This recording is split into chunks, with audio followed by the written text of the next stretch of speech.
maamul goboleedyada dad baa ku matalo aqalka sare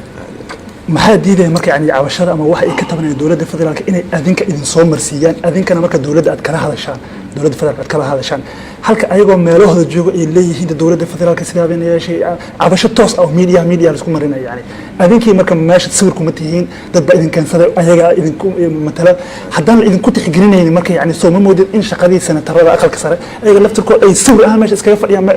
يعني dadkan ay mudan yihiin iska hor dhaqaaqaan kolba hadii adiga dadkii aad matalaysay aysan kugu kalsoonay ay cabashada aysan kugu soo marsiineen oo ninkii toos loo aaday adiga meesha maxaa u fadhidaa marka waad maasan tahay dabcan horta marka laga hadlayo nidaamka dawliga ee dastuurka uu qorayo dawlad goboleedyada wuxuu aqalka ku matalaa guud ahaan shuruucdii iyo dastuur samayntii wuxuu ku matalaa cabashada sidan oo kale ah markay timaado inuu dawladda federaalka Soomaaliya kala hadlo laakiin inay ayaga shiraan oo cabashadooda ay sheegtaan ma ahan ma aragtay inay intii u yimaadaan aqalka sare ay ku shiraan qasab ma ahan ama aqalka sare intay u yeertaan ma aragtay meeshooda ay kula shiraan qasab ma ahan markay ayaga shiraan ayaa laga rabaa in wixii ayaga ka soo baxay oo cabasho dawladda federaalka ama nidaam laga soo saaro dastuurkii ma aragtay wax looga bedelo ama sharci laga soo saaro oo guud ahaan siyaasadii policy dawladda ay ku socotay wax laga sameeyo taas waa sidii caadiga ahaan lahayd laakiin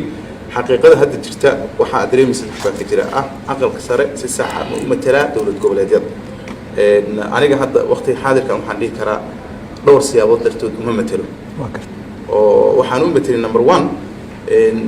federaalka hoggaanka federaalka Soomaaliya oo ay joogaan dadka hadda gaar ahaan executive-ka jooga madaxweynaha iyo ra'iisul wasaaraha waxaan ku tuhunsannahay in aanay doonin federaalka number 1 sida darteed xiriir iyo wada shaqayn joogta oo kama dhaxeeyo aqalka sare number 2 dawlad goboleedyada naftooda oo laga yaabo in sidii ay u soo dirsadeen aanay kalsooni u qabin aqalka sare inuu matalo ayaga ay horboodayaan oo ayaga ay socdaan oo ayaga shaqadoodii ay qabsanayaan instead ay baarlamaanka Soomaaliya iyo aqalka sare Soomaaliya lahaayeen midda saddexaadna waxay tahay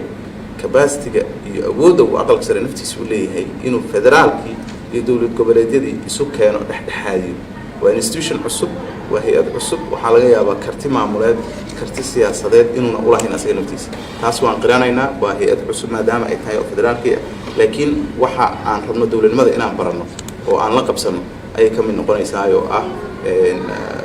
أغلق سرين وشغلي سقب صدق دولة قبلية أو قرادان إلا مثله دولة الفدرال كأهو ما عرفتي الوقص بنا هذا فدرال كي مبادئ سنة وشقيه أغلق سرين وياه إلى مبادئ كودة فدرال كي من ماذا